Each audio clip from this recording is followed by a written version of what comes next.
Thursday afternoon. I hope everyone's doing okay. This is Draped in Gold. My name is Flobo Boyce, and I'm one of the hosts here, going through the big sea, the pond between NXT and NXT UK, talking about matches and superstars and recaps. But you see, I can't do this alone, because every ship needs a captain, and that's me. But I need a first mate as well. This guy is not only the host of the Anytime Radio Show, but also our sister show, Elite of the Week. Give it up for the man himself, Jack Farmer.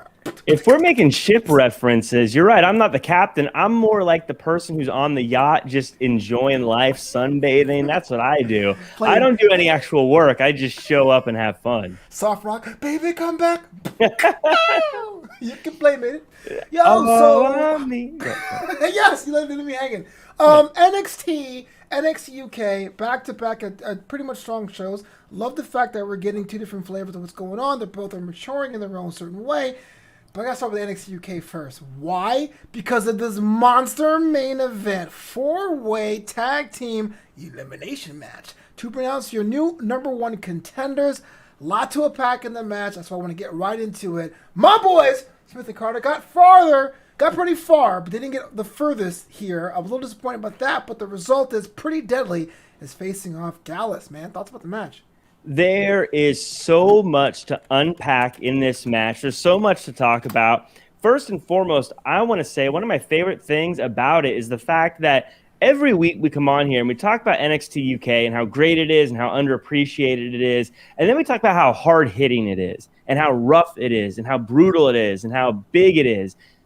This match showed us that there's more to NXT UK than just hard chops and big punches and harsh slams. There's speed. There's technical prowess. There's so much going on, and this tag team match was so fun to watch. I don't know about you, but I didn't know which way it was going to go the entire time. It was so well done. But breaking down team by team, I feel like every team deserves a little bit of some shine here, but I'm going to talk about your boys, Smith and Carter. They're your team. Yeah. You've been with them since day one.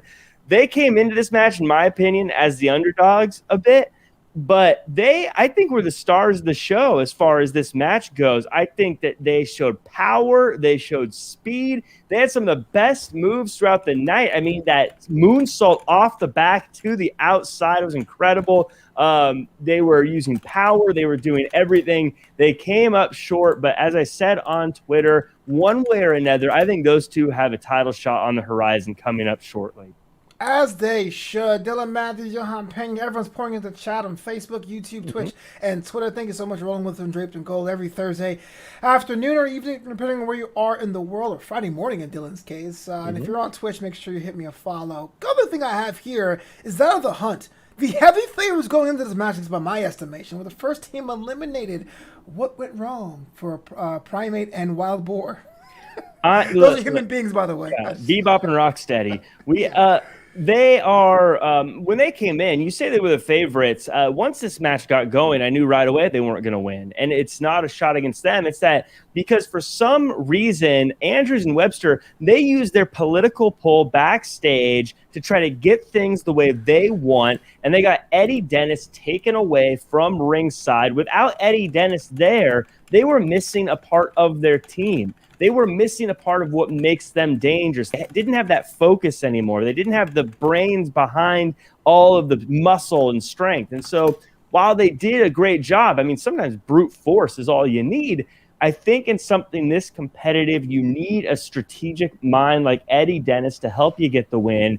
And since he never had the opportunity to come to ringside at all this episode, they weren't able to get the win. So a tag team is made of two men, and the fact they couldn't bring a third is unfair, and they should apologize. The case of Matchwork Webster and Mark Andrews, is that what you're saying?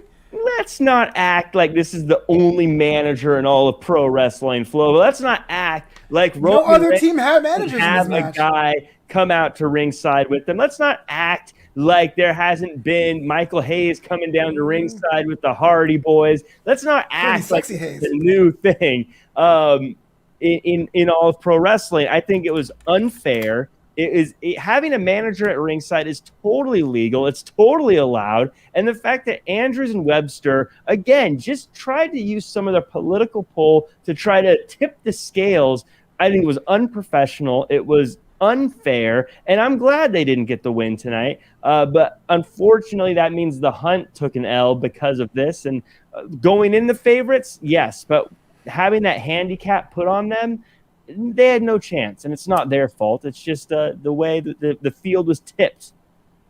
The most tragic thing about this is week in and week out, you defend Eddie Dennis, but he doesn't know you're alive. He's like, what?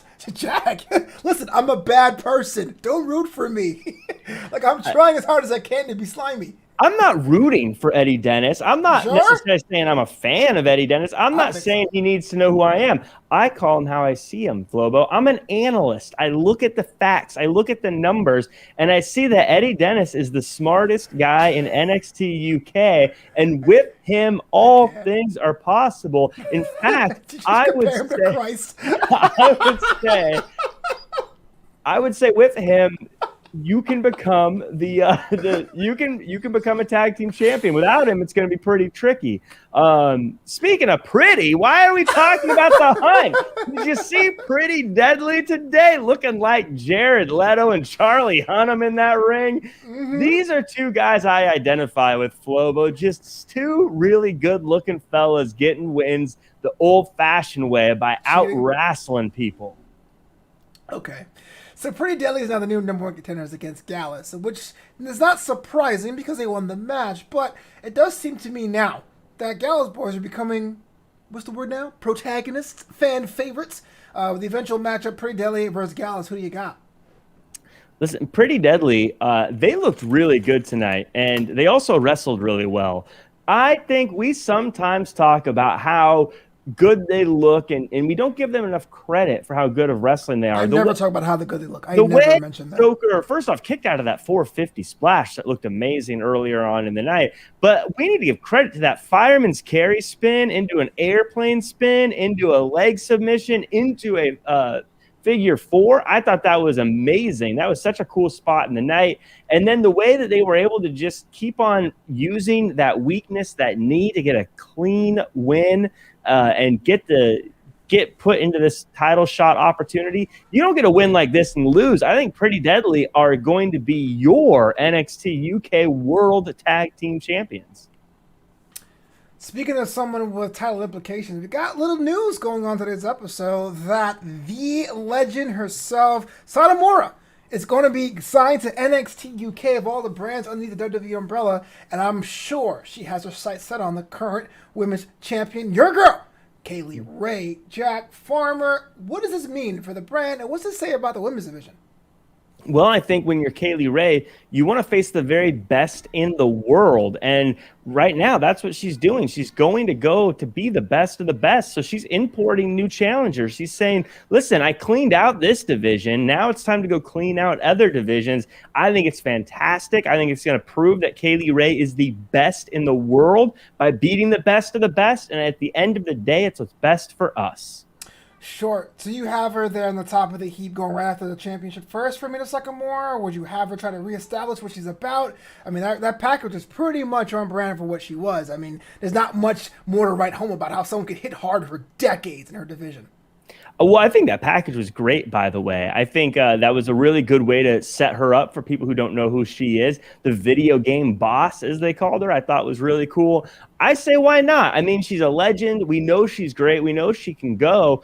I don't know who else we need to see Kaylee Ray face off with in the meantime. I think it's time for Kaylee Ray to do that old school thing where she says, I beat everyone in the UK. Now I'm going to go take your lunch, and I'm going to go to other people's places. And I'm going to go beat their champions. That's what real champions do. I can't wait for her to do that. And if I was one of the women in the other divisions, whether it be NXT, SmackDown, or Raw, I would be thanking my stars that Kaylee Ray is challenging someone else and not coming to their town to take titles.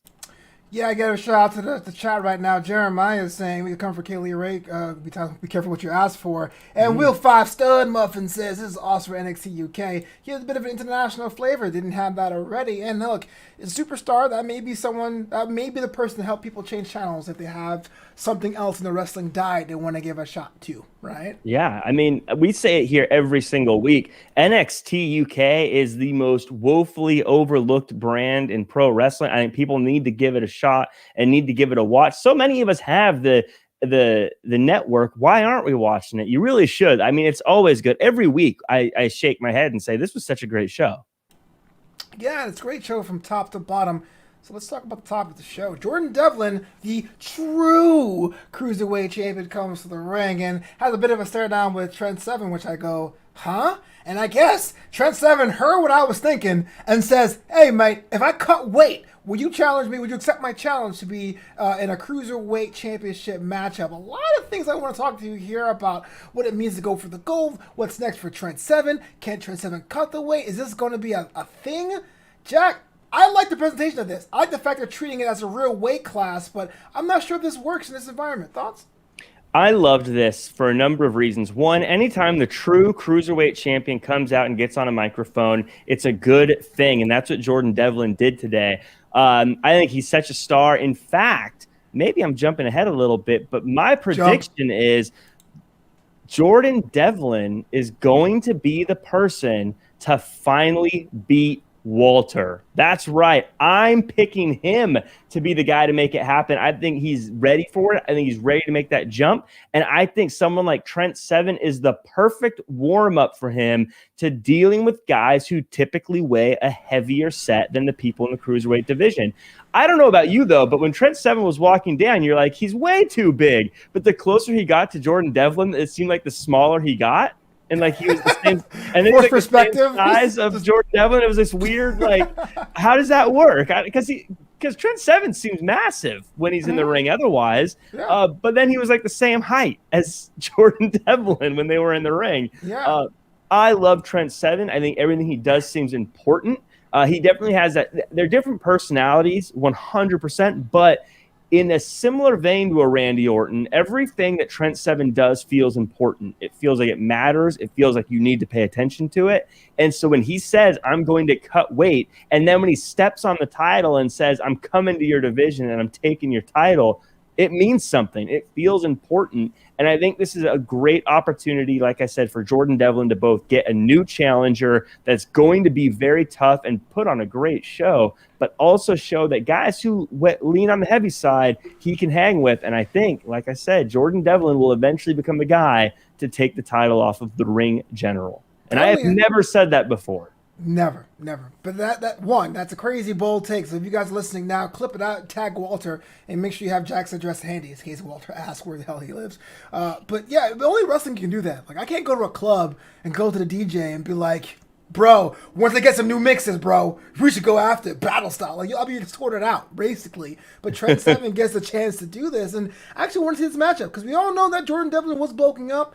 I think he may be flirting with going north of 205 anyway. If this was any other sport of combat sport, there'd be a catch-all weight to see if these guys can go. But I'm interested to see how they make this a storyline, a weight class story. I can't think the last time this was a thing. Maybe back when the cruiserweight title was 225 pounds, and there was an episode of like Sunday Night Heat when Christian tries to like run up and down the stairs in an hour to make weight. But it might be fun all around. Well, remember with weight classes, you only have to be underweight when they weigh you. So a lot of times some of those weight classes are people who haven't drank a lot of water for a while or, did a lot of cardio or haven't eaten in a little bit to get the weight down. They weigh in and then they put the weight back on. That's probably what Trent Seven's going to do. Yeah. I have a match that I just find really puzzling, so I want your insights on this. So for those of you who are tuning into Draped and Go for the first time, I guess I was a day one NXT UK fan. It seems kind of weird because the promotion's like 3 years old. But Jack got into it after I did during the reboot. He's an expert, but this is kind of a newer fan's perspective. So our next matchup that I want to talk to you about is Josh Morrell taking on the newly rechristened Shaw Samuels. And Shaw Samuels had his first victory in this match in a very convincing fashion. That spine buster combination was brutal, and that submission was effective. But here's a question I have for you, Jack. In your opinion, how would you describe Shaw Samuels' character? Who is he? I don't think he needs a character. I don't think he is a character. I think he's a guy that comes ready for a fight. I'm still confused over what the whole situation was with the name, though. Was that just a legitimate slip-up? No, I really think that Fred his last name. Fred his name. That's what he was before on the NXT UK. Especially Ed Harvey was the name they called him. Yeah. Right. And then I think this is him just saying, I'm this new person, new character right now.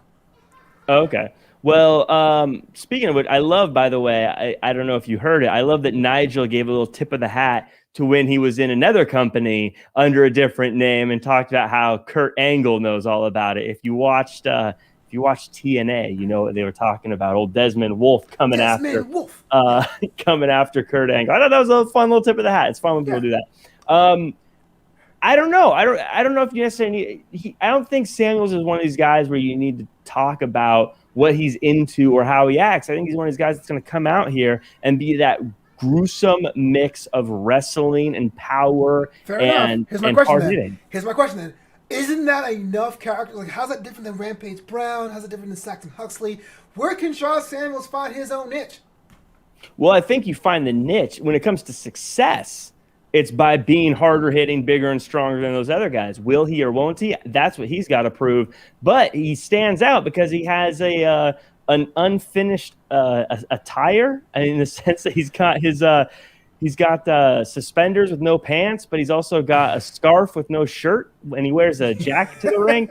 I think he right now he dresses a little bit like when you're making a brand new WWE 2K character, but you haven't unlocked enough points to get all of your attire yet. Yeah. So, but that's what makes him stand out. At the end of the day, what he's going to have to do is learn to take his strength and make sure that his strength outstrengths other people's strength. It's going to be strength against strength for him. And it's going to be, can he hit harder than Joe Coffey? Can he slam harder than Rampage? Can he take more of a beating than Walter? Now, if I was a betting man, I don't know if I would want to take that bet, but that's what NXT UK is all about, is showing that you can step up and slap up and hang with the biggest. I know nothing about characters in professional wrestling space, but I can't root for or root against anybody who has wrestling trunks presumably so loose he needs to buy suspenders. I think he needs a charity or a GoFundMe, bro. Get some tight your size if you have to wear suspenders. What? They're spandex. That does make it sound like they're so old and worn out and dirty. they're fine. I'll just clip this on. It's cool. Just don't judge me. I don't know why I didn't think about that, but that does paint a horrible picture of like, yeah, dude, just get some new tights, man. How long is it gonna be before someone snaps the suspenders on him? That's what I'm saying. I mean, it's like you put a giant red glowing X on you, level 1 boss. Ow, Why is it that we call this out, but when people wear weightlifting belts or belts with their gear, we're like, it's fine. Yeah, he's a grandson of a plumber. It's different. Our last match, what we're talking about. The Prodigy, Ben Carter, takes on Sam Gradwell. Two prospects in two different directions. One, Ben Carter has been a natural talent, one of the highest free agents. And also, Sam Gradwell has pretty much found himself a space to be on this roster after his injury. The match was surprisingly entertaining. Jack Farmer, I got 2 questions for you. Yeah. One, talk about attire. Ben Carter's attire is kind of like PE shorts. No, number 1, where does Ben Carter go from here? Because now he has a win. Everyone's seen him. He's basically featured a lot. And 2, Sam Gradwell looks like he's slotting himself in to be in that bully around the locker room. How long can that go until we start to go, yeah, man, someone's going to break you in half? So it's interesting because I think the question you asked me about Ben Carter is eerily similar to the question you asked me about Shaw Samuels. I think he's great. He looks athletic. He's fast. His moves are crisp. But who is he? What does he provide beyond being a great wrestler? Now, much like I said about Shaw Samuels, I think it's going to end up him trying to say, can my strengths outstrength your strengths, or can I take advantage of your weaknesses with my strengths? That's kind of what he's relying on, I think, at this point. But, I mean, he had all positives. There's nothing negative about him, but I think we're going to need to see, is he someone who can hang with the very, very best? Sam Gradwell was the guy for me, though. I mean, he took a loss here, but, man, he's becoming one of my favorite people to see. I love how he comes out and he's like, tone down the volume. I'm going to make a speech. I got things to say. And then when they were talking about him, he said when he was in Africa, the lions were so scared they turned vegan. Yeah, I was like, what? That was so great. It's so cheesy. Or when he was backstage with Dragunov and he's like, loose cannon in the house. Mm-hmm. I love Gradwell. I love that he likes to stir the pot. I love that no matter how many L's he takes, he's still going to just just rain on everybody's parade and be just a jerk. I think he might be one of my favorite people in NXT UK right now, just because every time he's out there, he's going to talk trash. He's like that guy at the bar that won't shut up, Flobo. He just keeps on prodding everybody no matter what. And so anytime I see him come on, I know he's going to just make a scene and be a jerk, and I love jerks. Speaking of loving jerks, Jeremiah asks, next week, Nina Samuels versus Zaya Brookside is going to be good. Who do you have winning? Now, I know what Jack's going to say, but Jack? Nina Samuels. Nina Samuels is such a star, and she's always been so good to Brookside by giving her opportunities and jobs like carrying bags and things like that. But that's because she's the master. She's the one that understands wrestling, and she's the one star. She's the one that's going to get the win here. This is going to be one of her little baby steps on a way to a title shot herself. Brookside, I've always said she needs to toughen up. She needs to become meaner, needs to become more aggressive, needs to quit letting people tell her what to do like Samuels by saying, carry my bags. I think this is Nina Samuels' win, and I think it's with a bullet. Or should I say with luggage? Yeah, I'm assuming she's not related to Shaw Samuels. It hasn't been established either way. But even though I want Zaya Brookside to win, I do think she is ready to be elevated on that card. Because inside term, my bad. I don't think she wins this time because of the time had elapsed between the insult and having the match 2 months later. I feel like you have to reestablish that Nina Samuels was a bully. I got a feeling Nina's going to win this one there, Jeremiah, even though it would pain me to say it, because I know Jack Farmer will come back next week like, hey, I'm Jack Farmer, and I'm always right. 100%. I have a 100% pick rate, Flobo. It's incredible. I'm surprised wrestlers don't come to me and ask for advice, because I've never been wrong. Not once, not a single time. Moving on to NXT USA. You might call it NXT Prime, NXT Classic. Crazy things happening now with the Dusty Cups and all of that. With both tournaments are going, I'm so glad that there are 2 separate tournaments for both the men and women. Some of the problems afflicting both tournaments are just having these cobbled together teams and enemies working together. But let's get this out the way. MSK had a match against Drake Maverick and Killian Dane. Well, again, something has to give in the tournament environment. I'm not knocking that. MSK, in my opinion, had one of the better showings compared to their first one here in NXT. I'm starting to believe them as a cohesive unit. But Dane and Maverick were not the same with their feud with Everrise, into that attack by Pete Dunne, into what's happening after the fact. Is it over for these two after the result of this Dusty Cup Classic match? I don't think it ever started for Team Dank. I don't think they ever got the wheels rolling. I mean, but you're right. After that attack from Pete Dunne, to be fair, I don't think anyone would have been the same after that attack from Pete Dunne. These guys, they did look like, if I'm being fair, they look like they spent some time while they recovered, getting to know each other a little bit better, getting on the same page. You can see they're dressing the same. They work together a little bit more. But at the end of the day, sometimes teams just don't mesh. Sometimes it just doesn't work. And you've got a team MSK they're facing today. And look, no disrespect to MSK. I thought they were amazing. In fact, I'm very bullish on them, you could say. But I think at some point you got to look at each other and go, is this worth continuing? Is it worth us sticking together?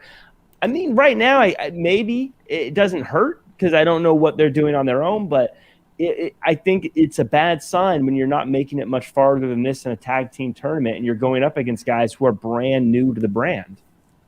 I just want to give a little shout out to Bill Five Star that has this question. I'm going to get out the way.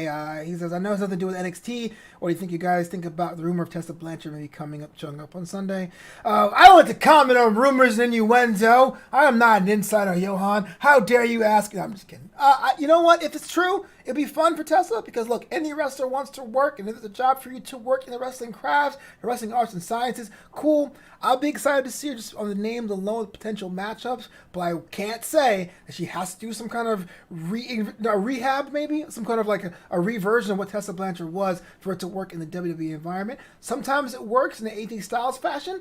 A lot of times it doesn't. But so I'd be delightfully surprised if that were the case. Yeah, I feel like we've been saying Tessa Blanchard's rumored to show up to like every show that wrestling has put on for the past 6 months. So if she doesn't, no big surprise. If she does, cool. I mean, she's talented in the ring. That's great to see. I think sometimes with the Royal Rumble, and this is my thing at this point, Flo, but this is almost my shtick at this point. Everyone always thinks the Royal Rumble is to build some brand new star that's going to show up and shock the world, but that's never how it works. That's never how it happens. So if she shows up, and if you want her to show up, be excited she showed up, but don't expect her to win the whole thing. I mean, there's people who have been in the WWE for years that know how the Royal Rumble works, knows how to take advantage of it. No one don't go into it with the expectations that someone's going to show up out of the blue and win the whole thing. That's what I'm trying to say. Yeah, fair enough. My girl Jessica Mayo, bro, she is in the match. She's tagged him with the Leah Roberts Stone brand in a Dusty Club Classic match. So glad to see Jessie. How you doing, girl? With a match against Dakota Kai and Raquel Gonzalez. The result to me was a little surprising because I know you're all laughing. I know you're laughing out there because on paper and in practice, really, Dakota Kai and Raquel Gonzalez destroyed them. But I thought they were going to break up. I really thought that Dakota Kai and Raquel Gonzalez were going to break up after last night because both women are kind of in their own holding patterns. But needless to say, Dakota Kai and Raquel Gonzalez move on. Are they now the favorites to win this tournament? I think, well... Yeah, I don't know where your surprise came from. Shocked, Jack! I was shocked! With no disrespect, by the way, to the Robert Stone brand. It's just when you... Look, Raquel Gonzalez could win this tournament on her own. If Dakota Kai was like, look, I want to take some time off, Raquel Gonzalez would still win. I think she's the powerhouse. I think you never, ever, ever bet against Raquel Gonzalez. She's the strongest, most powerful female wrestler in the WWE right now, I would say. And I am including even a Nia Jackson there. I think Raquel Gonzalez is the strongest in the WWE. And I think she could win this whole thing on her own. I think she's a super talent. And I think that as long as you have her on your side, you're going to win this tournament. And Dakota Kai, I think she's no slouch either. I think she's doing the best work she's ever done. This is the best she's ever been. These two are definitely the favorites, and I think they're going to win the whole thing. I think Raquel Gonzalez is top 5. I don't think she's the strongest. Well, we agree. She's at top 5. But yeah, but I don't think she's also top 3. I don't. Also top 1. 3 is pushing because once you add in Rhea and Bianca, that's at least 3. And then I'll even put in Mercedes Martinez above Raquel Gonzalez. That's no, so look. I said it. But Raquel Gonzalez already outpowered Rhea Ripley, and I get what you're saying. Bianca's the one person I'll take pause with, but I think they're different types of power here. What? You know what I mean? I think it's different types. Electric versus fire? What are you talking about? Yeah, I think if you're in a weight room and you're saying who can do more reps of this 100-pound barbell or whatever, I think that's where Bianca's going to win it. But I think if you're like, who can pull this truck faster, I think that's the Raquel Gonzalez. I think she's got. See SmackDown Friday?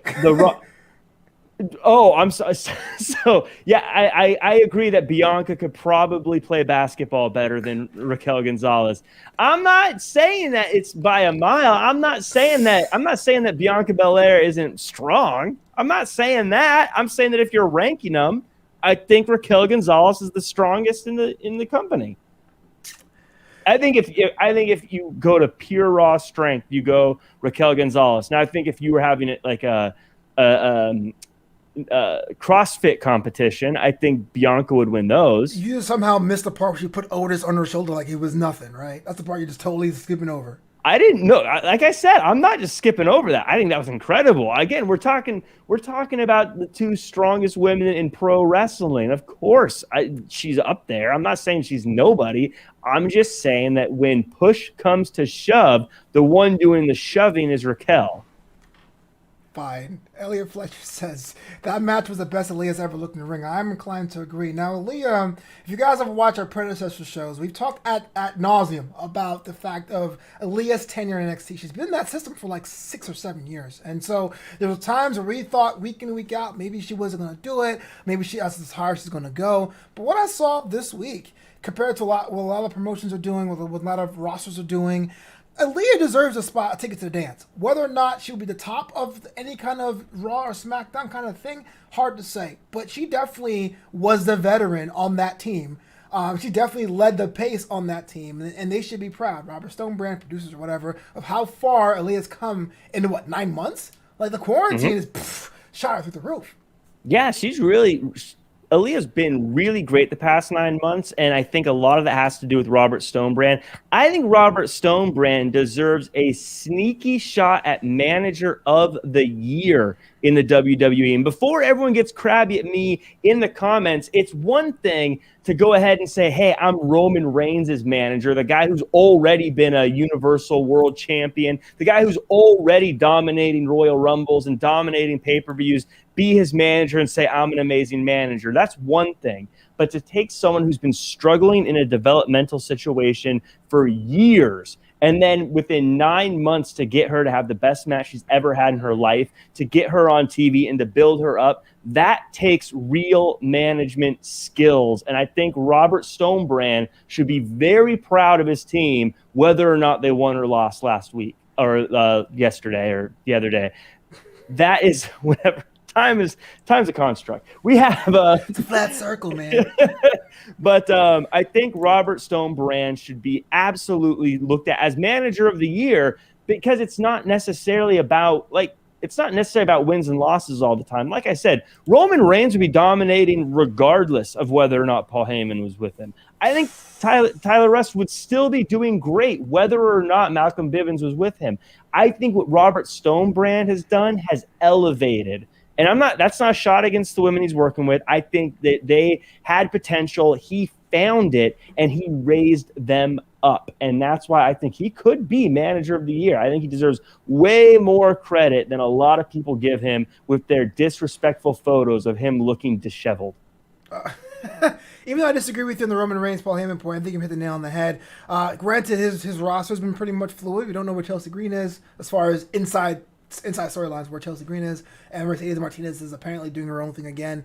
But when you do work with Robert Stone, you at least get featured. You get featured week in and week out. So, just real quick, Dylan Matthews says, Bianca Belair and Raquel Gonzalez in a strong woman competition. It would happen when Gonzalez is, quote unquote, promoted. It's going to happen. I agree. I think so. I totally agree. Yes, I know Chelsea Green has injured Jeremiah, but I mean, in the construct of this, because Chelsea Green had quit Robert Stonebrand and it hadn't appeared, it hasn't explained where she was. That's what I was saying. But yeah, we all know outside the ropes what's going on with Chelsea Green. Moving on with more tag team action, we had Leon Ruff and my boy Kushida against grizzled young veterans in a match where, you know what, Jack? I'm going to buy myself a GYV scarf because these guys are the new #1 pick, in my opinion, in this whole Dusty Cup Classic. These guys are a unit. I still don't know if James Gray can talk on his own or at all. Doesn't matter. Zach Gibson has just been so great on that stick. Your thoughts?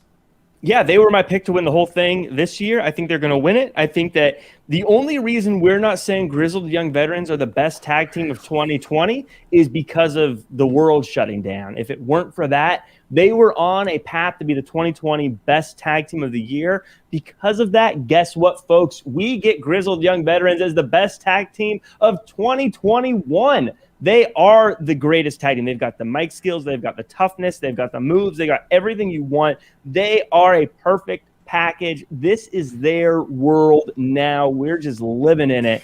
But I want to talk a little bit about your guys, Leon Ruff and Kushida. I thought that I'm a Kushida guy. I thought you were a Leon Ruff guy. Am I mistaken? No. I was going to say, Leon Ruff, I have to give him credit. I like that he's found a place for himself here. I think a lot of people thought, myself included, that he was going to be kind of a one-trick pony. He was going to have a fluke win that put him in the spotlight, and then he was going to disappear off into the sunset.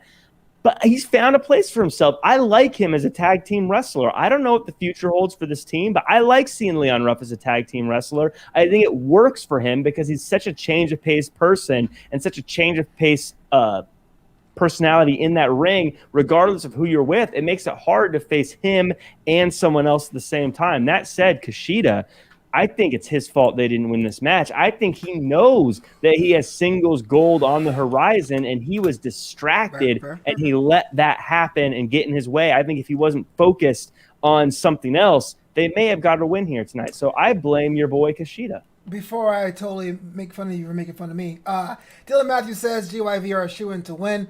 For those of you who don't know, back in the day, when they had fans, people used to take off their shoes and put them over their heads. If you hate Zach Gibson, take your shoe off. And that was pretty thing.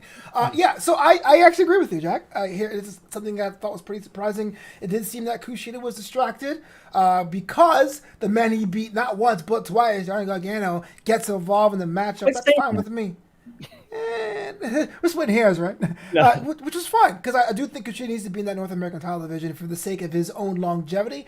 The Gargano way needs someone that looks like can easily beat him, but in a way where it could be convinced that Gargano gets a win if he does, and I think that's great. And you have Dexter Lumis shifting over back to Austin Theory. So I thought the segment was great, hit a lot of points and story beats at once, and it's a shame that they haven't gone farther in the tournament, but GYV, these guys are on fire. I gotta say, I know it's a little bit of a bit, Flobo. I know we do a little thing here, but Dexter Lumis twice actually legitimately startled me on this episode during the interview where he just popped through the curtains and then was suddenly behind Austin Theory later. I loved it. I thought it was really good. I enjoyed it, but I don't like the fact that Mackenzie messed it up and then you messed it up and you keep talking about the man whose name starts with K and a certain win-loss record against Johnny Wrestling. I don't like that you keep bringing that up. I don't like that you said it. I think you owe Johnny Gargano an apology.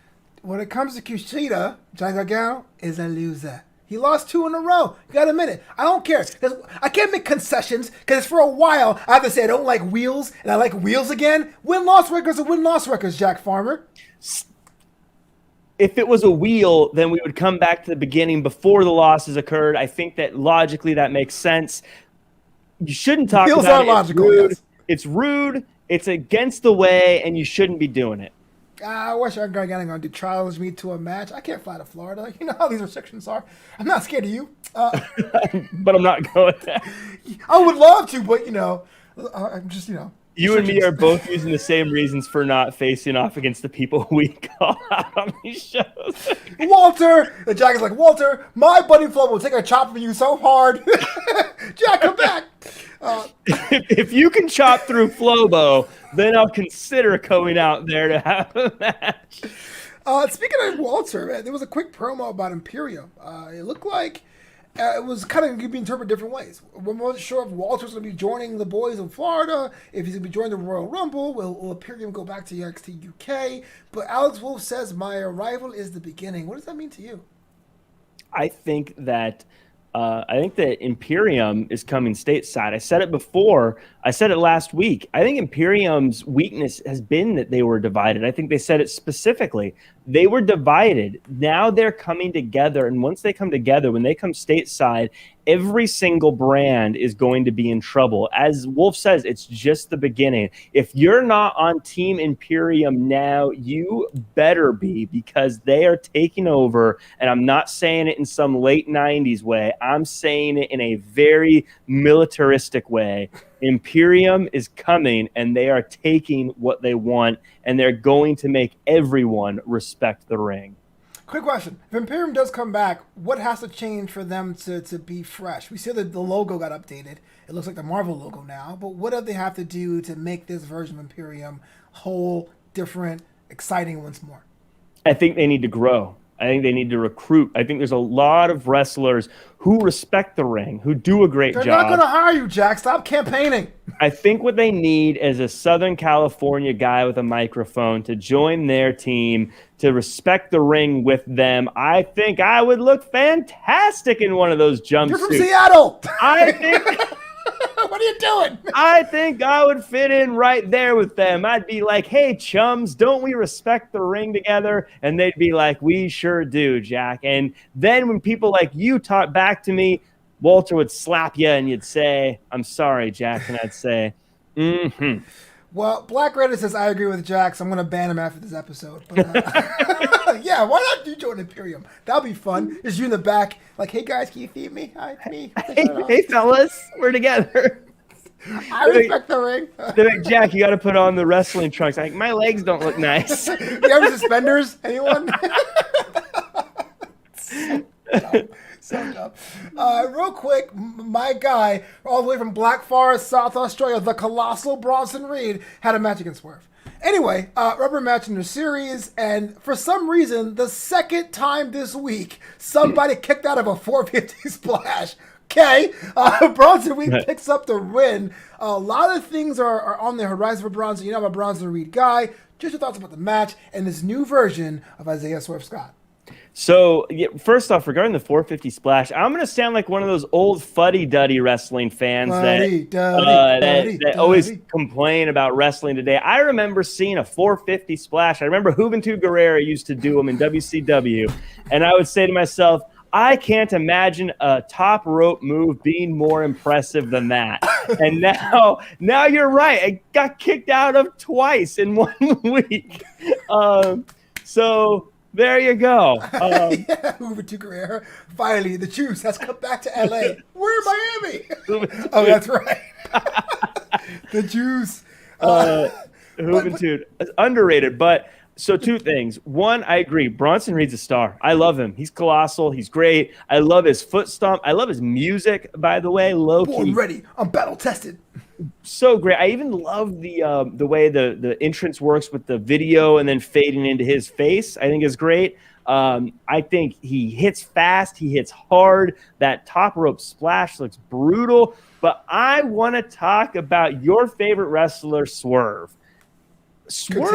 Swerve is silently becoming quite the kingmaker, Flobo, because when you look at his past rivalries, the people I look at, Santos Escobar, Jake Atlas, and now Bronson Reed, if you follow the career of Swerve, you will see that along the path is a long line of future stars. I think that he is very underrated as a guy that is helping to make the next generation of great wrestlers stand out. That sounds like a fancy way of saying he's a big jobber to the stars, but whatever. I don't know what that means. Oh, yeah, it's this thing I read about from Dave Meltzer. It means, okay, so here's the deal, though. He's now not the happy-go-lucky guy. He isn't the Swerve his confidence guy. He's the, hey, Mackenzie, point at me. Hey, isn't that 3 fingers pointing to you? Promo of the night. It wasn't. So what does that mean? What does this new version of Swerve mean when it comes to the roster?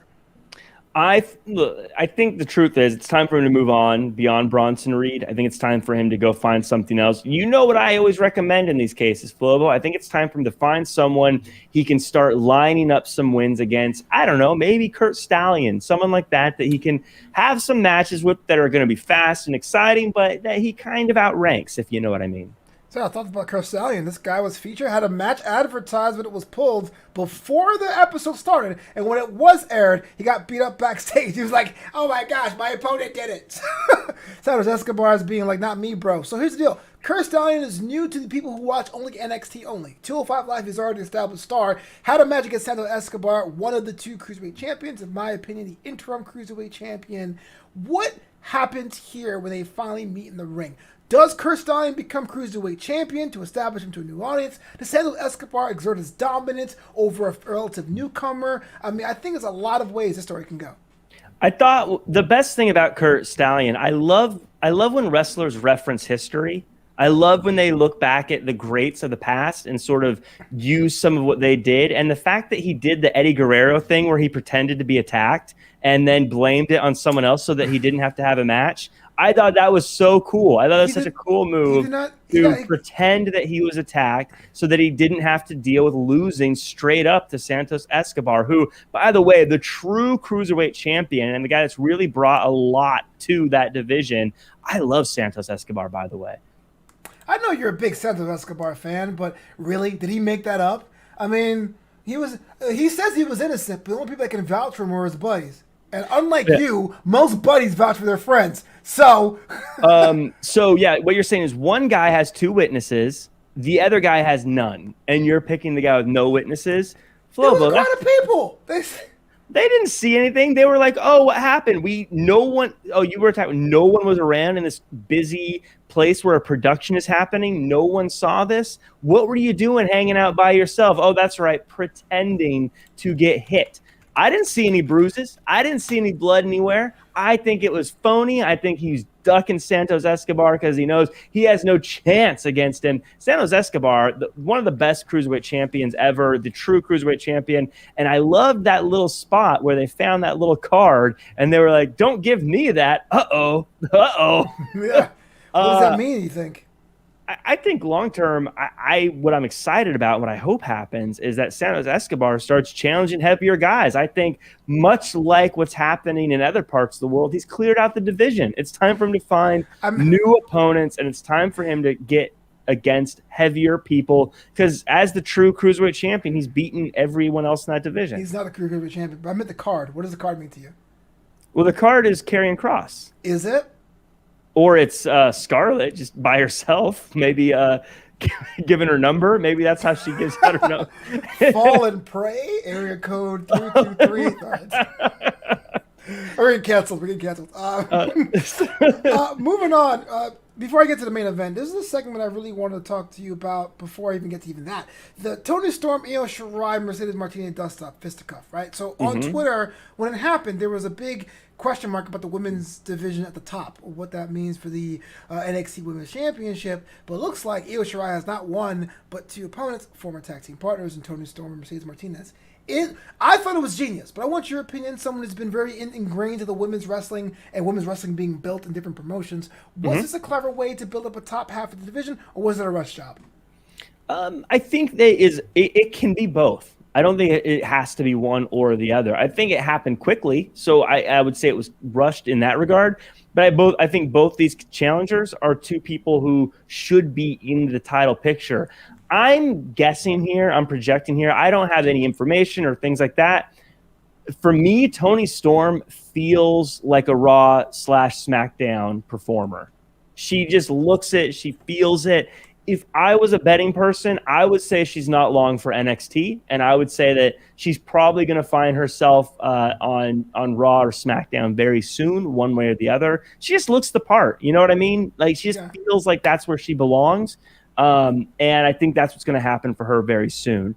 Mercedes Martinez, I think she's, as you mentioned, she's one of the strongest women in wrestling. I think she's tough. I think she's got everything you want in someone who's challenging for that title. So she should be going for it. The way she was slamming people around today, I think she earns that spot. And like Beth Phoenix said on commentary, though, Io Shirai, when her music hits, when she comes out, the mood changes. She is,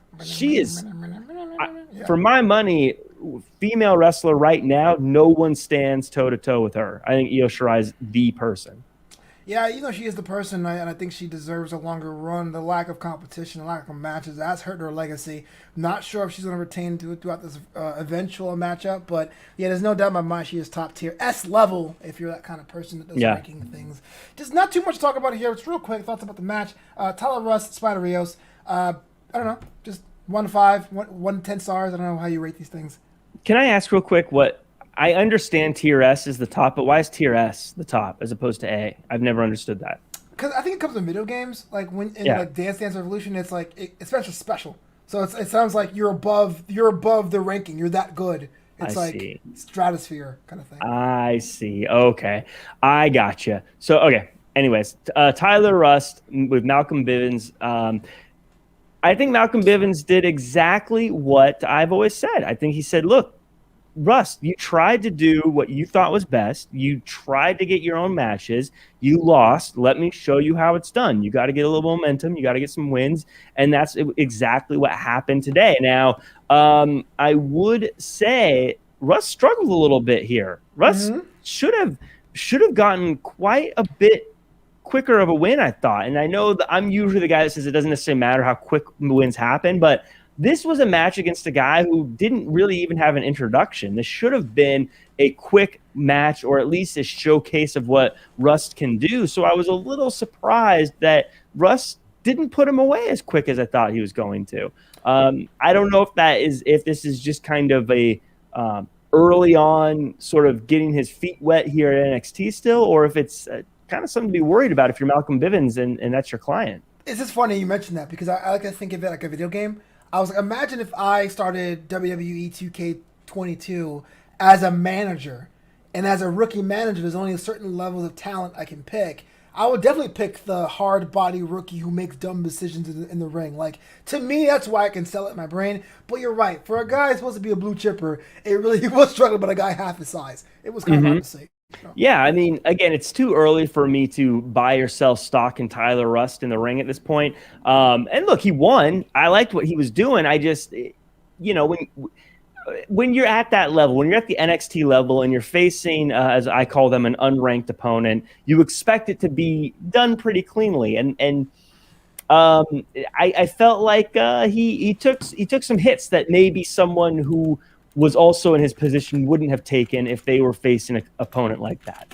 Yeah, for sure. In our main event here, we had the Prince, Finn Balor, looking like as dejected as going to a corporate after-hours party with Kyle O'Reilly, I guess the new head of the snake, against Birch and Lorcan that came out with their old music. The Pat McAfee brand music is in the trash. So many implications there. In a classic, O'Reilly gets the pin. You know what? This match right here will probably make Jim Cornette's head explode, because here is two guys that basically killed each other in a ring twice are working together in a main event against maybe a mid or top mid tag team. But I loved it anyway, flaws and all. Jack Farmer, thoughts about the match and the implications of Fallout? I thought it was fun. It was great. It was what you're looking for. I think the standout to me was Lorcan.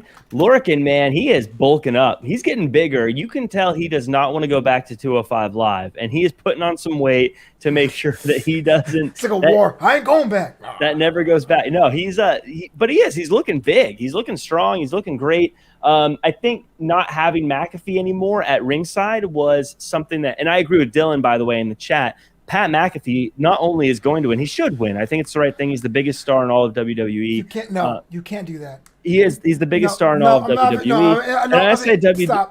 Stop. All brands, all nations, superstar spectacle, even there, he's the biggest. He's not even on that show. Listen, you can't sit there and be like, oh, Royal Rumble, it's where established stars go to WrestleMania. If Pat McAfee rolls in and defeats 29 professional full-time wrestlers to get a ticket to WrestleMania?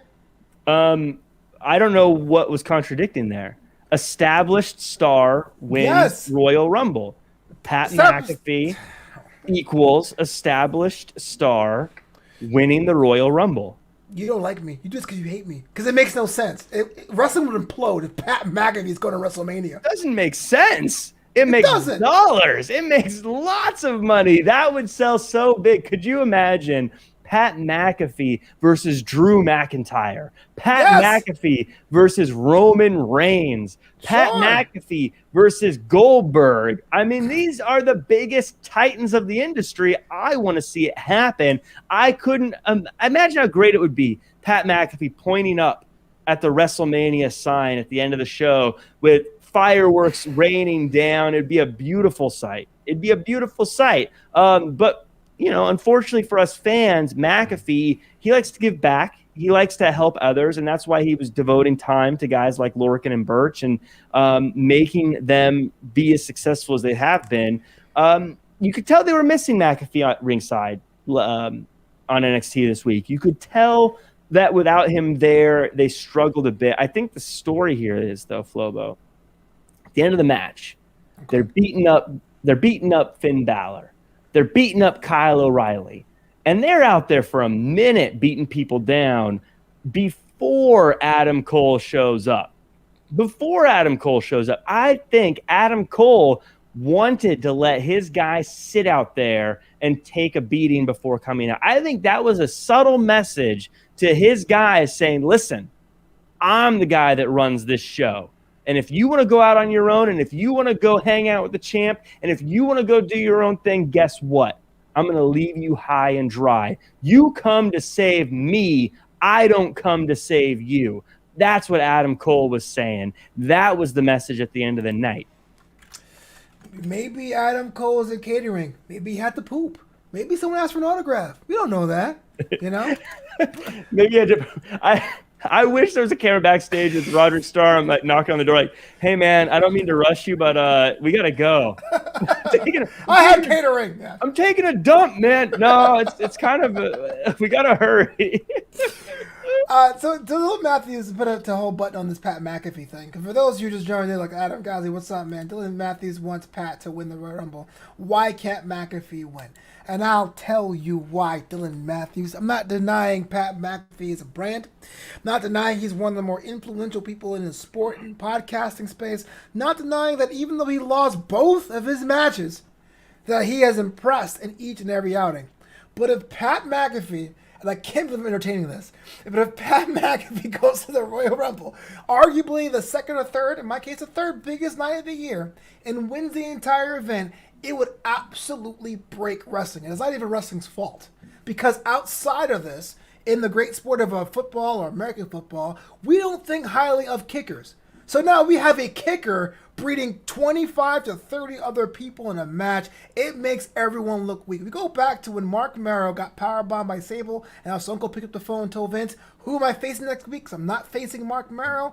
That's an issue. Brock Lesnar is different because he played a field position. He was a monster. He was a house. Stephen Amell and Snooki, they were inside matches. But if Pat McAfee main events WrestleMania, I cannot believe in Mania ever again. Jack Farmer, I see you shake your head at me. I see the disgust in your eyes. Continue. How am I wrong this time?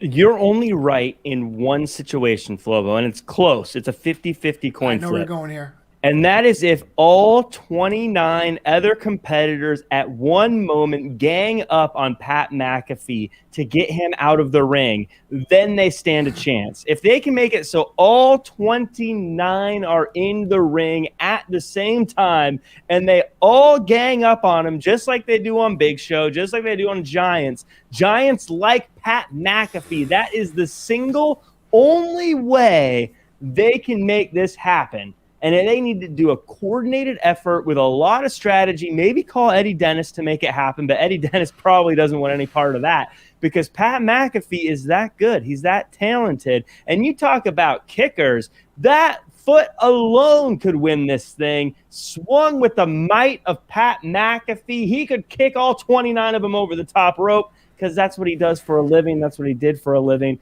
Flobo, you can doubt all you want. He's had doubters his whole life, but look at where he's at. Look at what he's doing. Pat McAfee, I believe in you because I know talent, I know stars, and I know just like when people who bet against Tom Brady over and over and over and over again, I know eventually you got to admit it. He's the guy. He's the best. He should win the Royal Rumble. The only thing that realistically is going to stop him is he's not going to enter. I want people listening now to know that today, January 28th, 2021, Jack Farmer compared Pat McAfee to Tom Brady, and he is only being serious about it. Dylan Matthews on the final note says, if I was in the ring with Pat McAfee, I would just eliminate myself. I would have said a chance. He's that good. Oh, the Drew Carey and Kane directive. I understand that one. Yeah, it's a smart move. I'm with you. I'm with you, Dylan. We got to go. And now it's time for the MVP of NXT. That's the one-person attack team that made it happen above everyone else on both brands or one. Jack Farmer, who's your pick for the MVP of NXT? Pat McAfee. No. He's not even... You got me good. I swear to you, I'd have been so mad. You're like, Pat McAfee. You know what?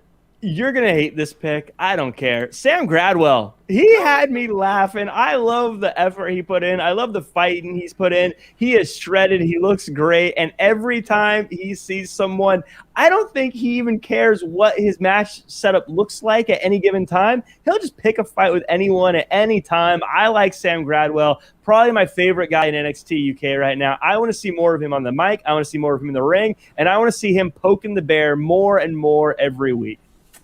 I'm also taking from NXTUK. My pick is Nigel Mcginnis. This guy knows when to be funny, when to be serious, when to put over the dangers of a move, when to root for the bad guy, like Jack Farmer does apparently. Always entertaining. But him and Andy Shepherd have just been so great together. Maybe one of the great things of having Nigel in UK at that certain time during the pandemic. That's my pick with the bullet, Nigel Mcginnis. Before I get so mad at the whole Pat McAfee thing, Jack, where the girl in the world find you online, and how can they keep up with you?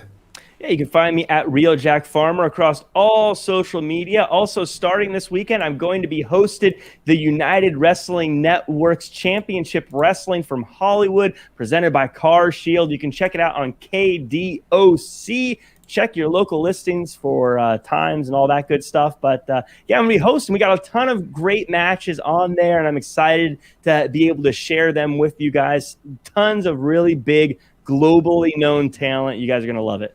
Here's a question. Do you DVR yourself then? Do you like watch yourself and go, ha ha, it's me on TV? Well, you know me well enough to know the truth is I'll probably DVR myself, watch it, and bite my fingernails the whole time and shake my head. Yeah. But and yeah. post about it. Wow, what an amazing event. So blessed. I hate my Hashtag life. blessed. Yes, do yourself a favor. You gotta watch Jack Farmer. I think they have a digital partner. We'll probably put it on social media so you can check out Jack Farmer and support him and tell the people at the UWN why they should double his salary already because he's just that dang good. But it's your boy Flobo. This is Draped in Gold. Learn more about the show at drapedingold.com, and you can follow me at Flobo Boyce. This week I sat down with Bellator MMA fighter Janae Harden and asked her about what it meant to decide to make fighting her actual pursuit in life. A very cool interview. New Amsterdam Radio is a podcast I host. Please check that out right here on YouTube and on whatever you stream your podcasts. And I think we have the Everything Tournament next week. We're on hiatus this week. Next week, Jack and I and Evan Mack and Heidi Mack will get together and talk about things in pop culture, the biggest badasses, not named Pat McAfee, in the world. It's going to be a good time. But until next time, Jack, say the words. Do your best and be yourself.